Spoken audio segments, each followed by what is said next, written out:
Supreme court ने आज अपने फैसले में देश भर में नीट की परीक्षा दोबारा कराने से इनकार कर दिया है। उसको लेकर अपने जजमेंट में कोर्ट ने क्या क्या कहा है वो आपको बताएंगे। 24 लाख छात्र इस बात का लगातार इंतजार कर रहे थे।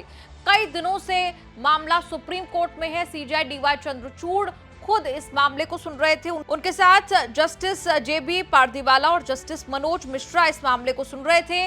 कोर्ट ने आज के जरूरी फैसले में क्या क्या कहा है आपको वो बता देते हैं। सुप्रीम कोर्ट ने कहा कि ऐसा कोई सबूत नहीं है जिससे पता चले कि लीक सिस्टम में है और इससे पूरी परीक्षा की पवित्रता प्रभावित हुई। सुप्रीम कोर्ट ने यह भी कहा कि दोबारा परीक्षा कराने का आदेश देने से 23 लाख से ज्यादा स्टूडेंट्स पर गंभीर असर पड़ेगा और शैक्षणिक कार्यक्रम में व्यवधान आएगा, जिसका आने वाले सालों में व्यापक असर होगा। कोर्ट ने कहा कि इस तथ्य के प्रति भी हम सजग हैं कि प्रेजेंट ईयर के लिए नए सिरे से नीट यूजी परीक्षा आयोजित करने का निर्देश देने से 2 मिलियन से ज्यादा स्टूडेंट्स के लिए गंभीर परिणाम होंगे, जिनमें विशेष रूप से शामिल हैं एडमिशन कार्यक्रम में व्यवधान, मेडिकल शिक्षा के पाठ्यक्रम में पर व्यापक प्रभाव, भविष्य में योग्य मेडिकल प्रोफेशनल्स की उपलब्धता पर प्रतिकूल प्रभाव, स्टूडेंट के हाशिए पर पड़े समूहों के लिए गंभीर नुकसान का तत्व, जिनके लिए सीटों के आवंटन में आरक्षण किया गया।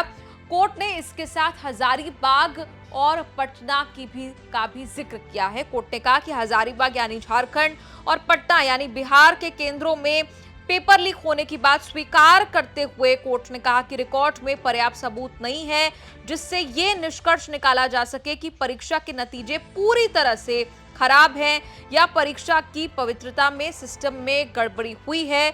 ये तथ्य कि नीट यूजी का पेपर हजारीबाग और पटना में लीक हुआ विवाद का विषय नहीं है। कोर्ट ने कहा कि रिकॉर्ड में आया डेटा प्रश्न पत्र के व्यवस्थित ऑर्गेनाइज्ड लीक होने का संकेत नहीं देता है, जिससे परीक्षा की पवित्रता नष्ट हो जाएगी।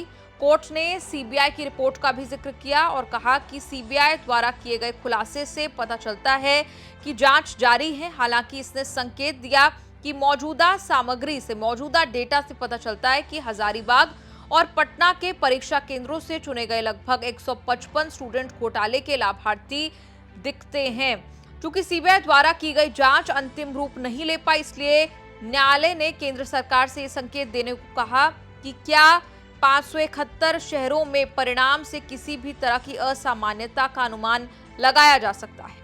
कोर्ट ने कहा कि कोर्ट दागी और बेदागी को अलग करने की संभावना के सुस्थापित परीक्षण द्वारा निर्देशित है। इसके अलावा ये स्पष्ट करना जरूरी है कि अगर जांच में लाभार्थियों की बढ़ी हुई संख्या की संलिप्तता का पता चलता है तो उनके खिलाफ कार्रवाई की जाएगी, यानी काउंसलिंग के वो किसी भी स्टेज पर हो। अगर और छात्रों का नाम इसमें सामने आता है तो उन पर कार्रवाई होगी। साथ ही नीट यूजी की काउंसलिंग कल से शुरू हो जाएगी।